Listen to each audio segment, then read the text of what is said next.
Hello my dear students, welcome to my channel study by RP sir. Dear students, इस समय हम class 12 physics का दूसरा chapter सीख रहे हैं। आज का हमारा टॉपिक है संधारित्र में संचित ऊर्जा, energy stored in a capacitor. ये टॉपिक आपके एग्जाम के पॉइंट ऑफ व्यू से बहुत ज़्यादा इम्पोर्टेंट है। आपके बोर्ड एग्जाम में बार बार आता भी रहता है, तो आपको जो है ध्यान से समझना चाहिए। और अगर आप इस चैनल पर पहली बार विजिट कर रहे हैं तो प्लीज़ वीडियो को लाइक करें और चैनल को सब्सक्राइब कर लें, क्योंकि आपको इस चैनल पर फिजिक्स के लेक्चर 1 बाय 1 मिलते रहते हैं। तो अब हम समझते हैं कि संधारित्र में संचित ऊर्जा क्या होती है।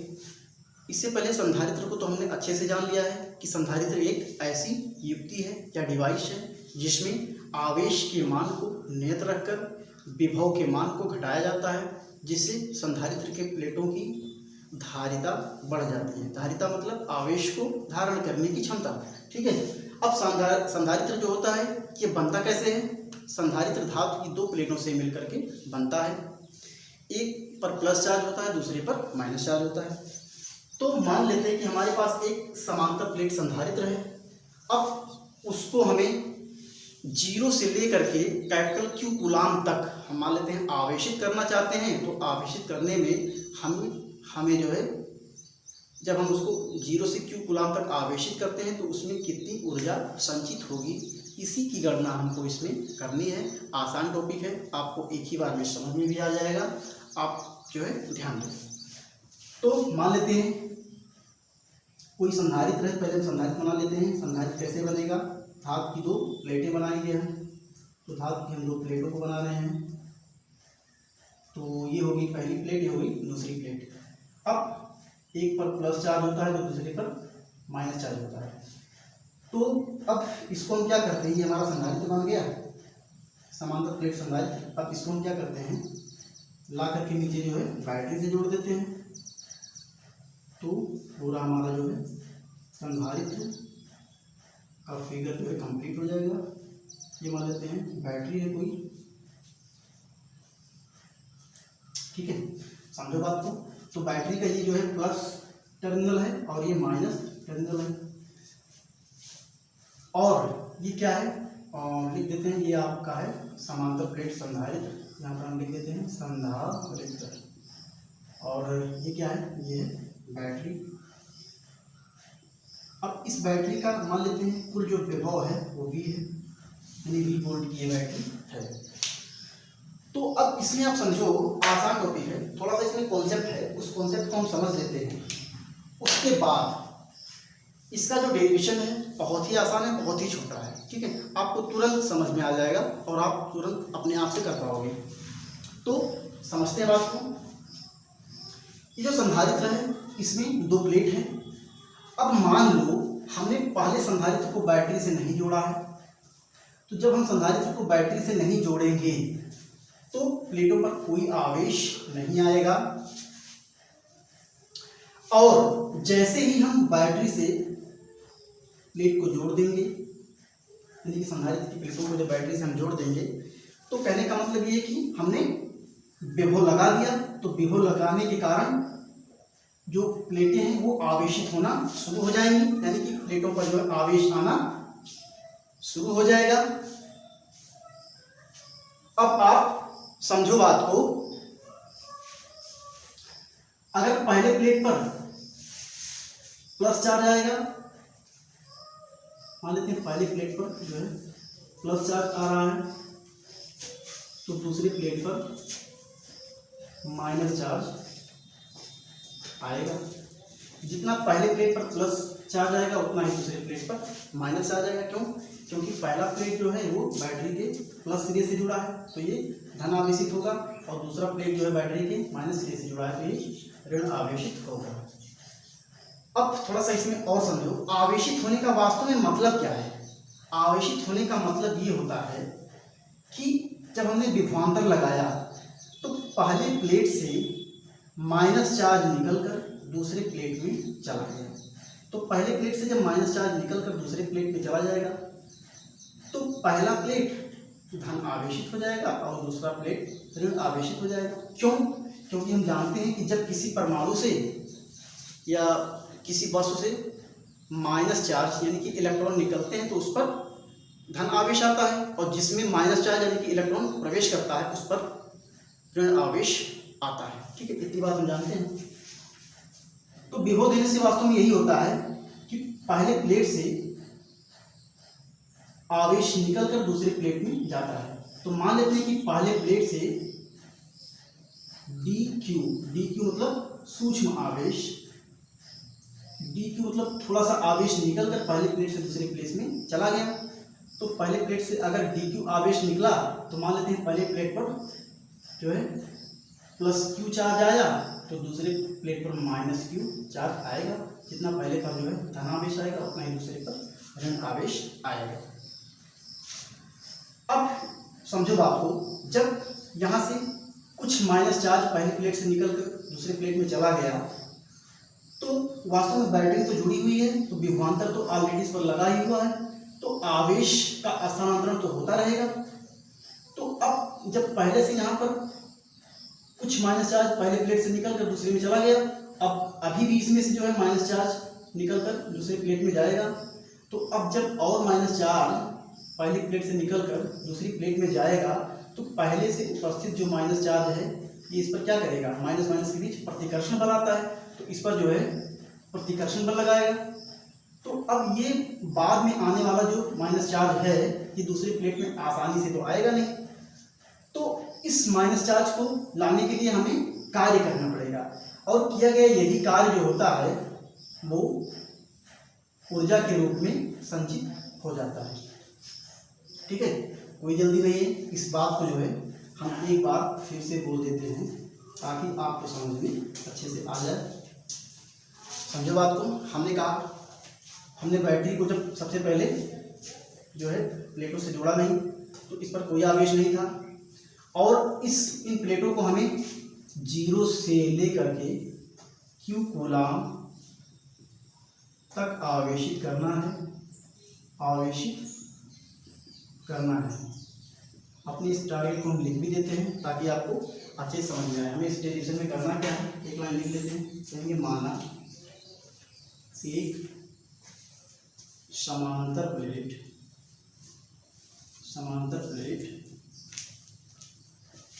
संधारित्र है जिसे 0 से कैपिटल Q कूलाम तक आवेशित करने में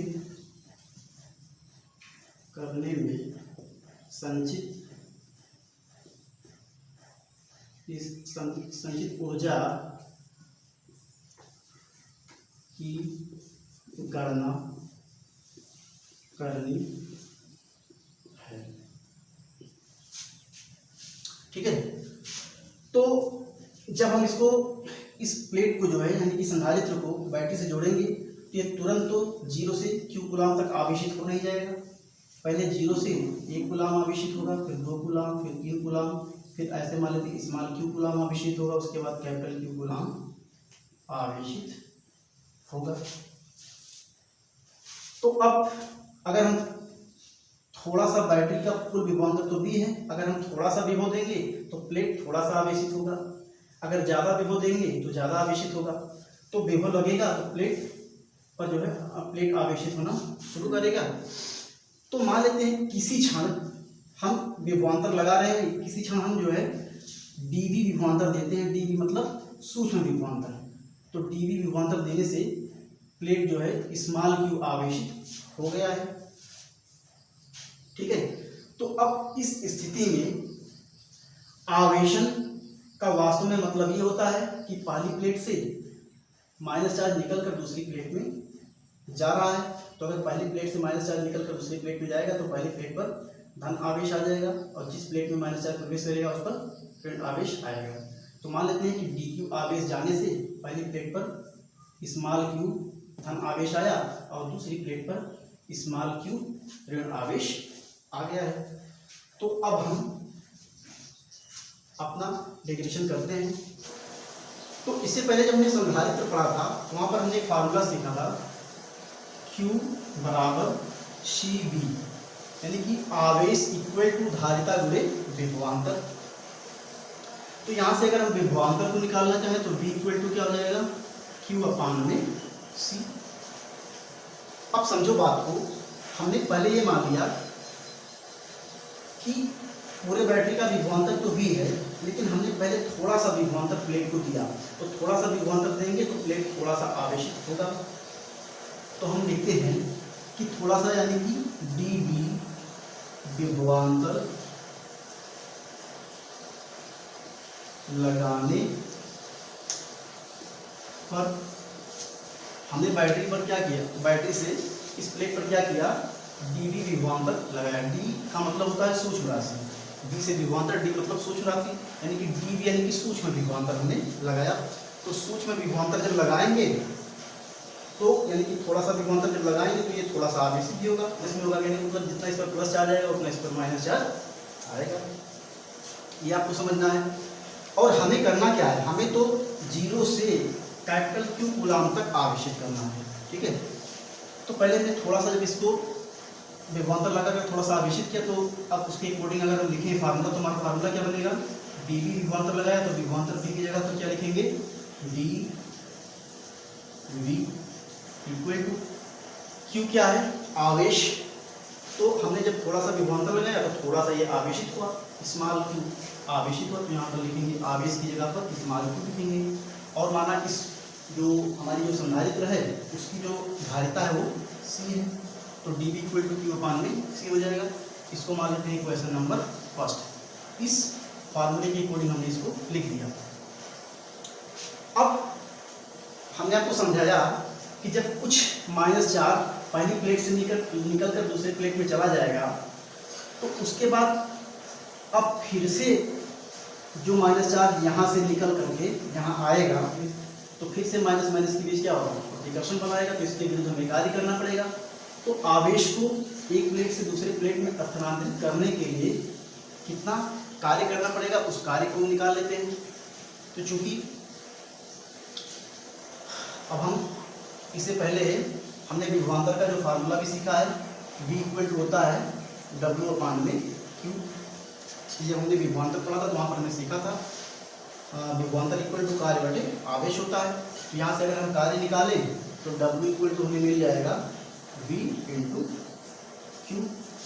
अब आप समझो, अभी तो हम थोड़ा सा विभवांतर लगाएंगे dV, तो थोड़ा सा विभवांतर लगाएंगे तो थोड़ा सा आवेशित होगा। तो थोड़ा सा आवेशित होने का मतलब क्या है, हमने केवल थोड़े से आवेश को पहली प्लेट से दूसरी प्लेट में ट्रांसफर किया, यानी कि dQ आवेश को पहली प्लेट से दूसरी प्लेट में स्थानांतरित किया, जिससे पहली प्लेट प्लस Q चार्ज हो गया और दूसरी प्लेट माइनस Q चार्ज हो गया। तो लिखेंगे यहाँ पर Q यानी कि स्मॉल q आवेशित करने में किया गया कार्य। तो स्मॉल q आवेशित करने में किया गया कार्य हम निकालेंगे। तो स्मॉल q मतलब थोड़ा सा हमने आवेशित किया, तो कार्य भी हमें थोड़ा करना पड़ेगा। तो उसको लिखेंगे w की जगह पर dw इक्वल टू, और विभवांतर हमने कितना लगाया है, जब हमने इसको थोड़ा सा आवेशित किया तो विभवांतर भी हमें थोड़ा लगाना पड़ेगा। तो विभवांतर v की जगह पर क्या ले लेंगे, v इंटू q आवेश होगा। तो कौन सा आवेश लेंगे, हमने q आवेशित करने के लिए कितने आवेश का स्थानांतरण किया है, तो dq यानी कि थोड़े से आवेश को पहले प्लेट से दूसरे प्लेट में भेजा है। तो q की जगह पर हम ले लेंगे dq। इतनी बात हो गई। इसको मान लेते हैं इक्वेशन नंबर 2। अब समझो बात को, हम यहाँ पर लिख सकते हैं समीकरण 1 से dV का मान समीकरण 2 में रखने पर, तो समीकरण 1 से हम dV का मान समीकरण 2 में रख देते हैं। तो आगे कंटिन्यू स्टेप इधर कर देते हैं। तो हमें मिल जाएगा D W equal to D B की जगह पर कितना रख देंगे, क्यू अपान में सी, मिल जाएगा क्यू अपान में सी इंटू डी क्यू पहले से ही है तो ये डी क्यू हो गया। तो ये जो कार्य निकल के आया है ये कौन सा कार्य है, ये कार्य है डी क्यू आवेश को पहली प्लेट से दूसरी प्लेट में स्थानांतरित करने में किया गया कार्य। कहने का मतलब यह है कि स्मॉल क्यू आवेशित करने में, स्मॉल क्यू आवेशित करने में किया गया कार्य है। और हमें कितना आवेशित करना है, इस संधारित्र को कैपिटल क्यू कूलाम तक आवेशित करना है। हमने इससे पहले आपको समझाया था कि जब बैटरी हम लगाएंगे यानी कि विभवांतर देंगे प्लेट को, तो ये डायरेक्ट जो है संपूर्ण रूप से आवेशित नहीं हो पाएगा। पहले 0 कूलाम से 1 कूलाम, फिर 2 कूलाम, फिर 3 कूलाम, फिर स्मॉल क्यू कूलाम, फिर मान लेते हैं कैपिटल क्यू कूलाम तक ये आवेशित होगा। ठीक है, तो ये कहने का मतलब मेरे ये है कि धीरे धीरे आवेशित होगा, एक साथ ही आवेशित नहीं होगा। ठीक है, तो अब हमने ये निकाल लिया कि हम किस संधारित्र को स्मॉल क्यू आवेशित करने में हमें कितना कार्य करना पड़ेगा, क्योंकि आवेशित करने के लिए हमें आवेशों को पहली प्लेट से दूसरी प्लेट में भेजना पड़ता है, तो उसके लिए हमें कार्य करना पड़ता है। ठीक है, तो अब संपूर्ण कार्य अगर हम निकालेंगे तो इसका हम क्या कर देंगे, समाकलन कर देंगे। तो समाकलन अगर कर देंगे हम तो हमें इस प्लेट को संपूर्ण यानी कि क्यू कूलाम तक आवेशित करने में किया गया कार्य मिल जाएगा। तो लिखेंगे संपूर्ण यानी कि कह सकते हैं 0 से क्यू, या ऐसे लिख लेते हैं, संपूर्ण का मतलब हम यहाँ पर लिख लेते हैं क्यू कूलाम तक आवेशित करने में किया गया कार्य। तो हम जानते हैं कि हमें थोड़ा सा आवेशित करने में किया गया कार्य अगर पता चल गया तो अगर उसका हम समाकलन करते हैं तो संपूर्ण कार्य हमें मिल जाएगा। ठीक है, तो अब इसको हम समाकलन कर देते हैं। तो समाकलन डी डब्ल्यू बाएं पक्ष का समाकलन करेंगे बराबर समाकलन क्यू अपान में सी इंटू डी क्यू। अब बात को समझो, समाकलन हम कर रहे हैं तो हमें आवेशन हमने कहाँ से शुरू किया है, पहले हमने बैटरी को नहीं जोड़ा था तो दोनों प्लेटों पर कोई चार्ज नहीं था। जब हमने बैटरी को जोड़ दिया तो विभवांतर लगा, विभवांतर लगने के कारण ये प्लेट आवेशित होना शुरू हो गया। तो पहले 0 कूलाम से 1 कूलाम, 2 कूलाम, 3 कूलाम, ऐसे स्मॉल क्यू कूलाम, उसके बाद कैपिटल क्यू कूलाम तक आवेशित हुआ। यानी कि सीमा क्या लगेगी, 0 से लेकर के कैपिटल क्यू कूलाम तक ये आवेशित होगा। ठीक है, तो हमने लिमिट लगा दिया। अब आप समझो बात को, हमने आपको समाकलन का फार्मूला बताया था कि समाकलन dx का फार्मूला होता है x। ठीक है, यहाँ पर समाकलन dw है तो समाकलन dw का हो जाएगा w। ठीक है, तो इस फार्मूले के अकॉर्डिंग हम इसको लिख सकते हैं। ये फार्मूला आपको ध्यान रखना है, इसको मैं मिटा देता हूँ। अब समझो समाकलन dw का हो जाएगा w इक्वल टू, यहाँ पर देखो समाकलन उसी क्वांटिटी का होता है जो बदलता है। तो यहाँ पर आवेश बदल रहा है, आवेश यहाँ पर स्मॉल क्यू है, हमें कैपिटल क्यू कूलाम तक आवेशित करना है।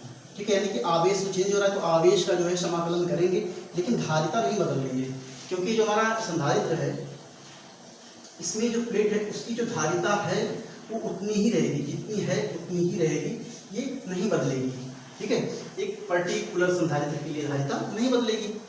तो सी क्या है, संधारित्र की धारिता है, तो ये नहीं बदलेगी, तो इसको हम बाहर कर लेते हैं। तो हो जाएगा 1/c बाहर आ जाएगा। समाकलन 0 से q तक कर देंगे, q डी क्यू, यानी q का समाकलन करेंगे। अब हमने समाकलन का आपको एक और फार्मूला समझाया था, क्योंकि समाकलन x के पावर n dx का होता है x के पावर n प्लस 1 अपान में n प्लस 1।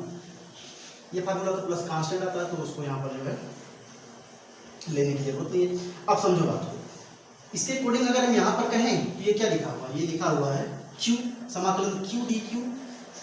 तो q का मतलब क्या है, यहाँ पर कोई पावर नहीं तो एक पावर तो लिख ही सकते हैं। तो इस फार्मूले के अकॉर्डिंग कहने का मतलब ये है कि जो पावर है उसमें एक घात और जुड़ जाएगा, और नीचे भी घात लिखेंगे और उसमें एक घात जुड़ जाएगा। ठीक है, तो इस फार्मूले के अकॉर्डिंग अगर हम लिखें तो हम लिख देते हैं, आप समझ लेना, ये जो है फार्मूला है, इसके अकॉर्डिंग हम लिखेंगे तो ये हो जाएगा W इक्वल टू 1/c, इसको बाहर जाने देते हैं और ब्रैकेट लगा लेते हैं, क्योंकि लिमिट भी हमें लगाएंगे तो 0 से q तक ये लिमिट हो गई, और समाकलन q के पावर 1 का करेंगे तो x की पावर 1 की तरह हो जाएगा q के पावर 1, और एक पावर जुड़ जाता है तो +1 अपान में पावर नीचे भी आता है तो 1 प्लस एक पावर और कट जाएगा। ठीक है, इस फार्मूले के अकॉर्डिंग इतना हो जाएगा। तो अब इसको थोड़ा सा और बच गया है, तो अब इधर हम कर देते हैं। डेरिवेशन आपका कंप्लीट हो चुका है, बहुत ही छोटा डेरिवेशन था, क्यों इसमें कॉन्सेप्ट थोड़ा सा था, वही आपको समझना था, तो इधर मिटा देते हैं।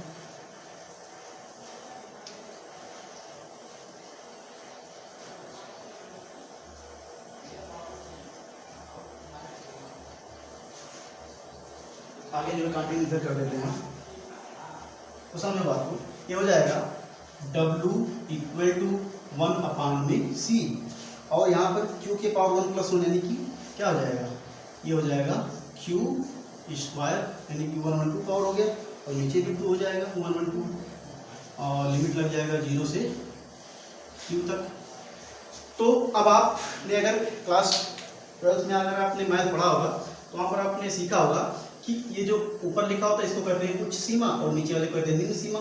तो उच्च सीमा में से निम्न सीमा को घटाते हैं, तो कर लेते हैं। समझो बात को, W इक्वल टू हो जाएगा 1/c, और यहाँ पर ये हो जाएगा, पहले कैपिटल Q को यहाँ पुट करो तो हो जाएगा q स्क्वायर अपान में 2, माइनस लगाओ, अब 0 को पुट करो स्मॉल q के प्लेस पर, तो हो जाएगा 0 का स्क्वायर अपान में 2।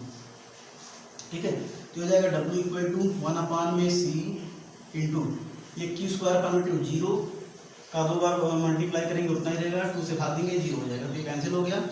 तो कुल मिला के हमें मिल जाएगा कितना, हमें प्राप्त हो जाएगा q स्क्वायर अपान में 2।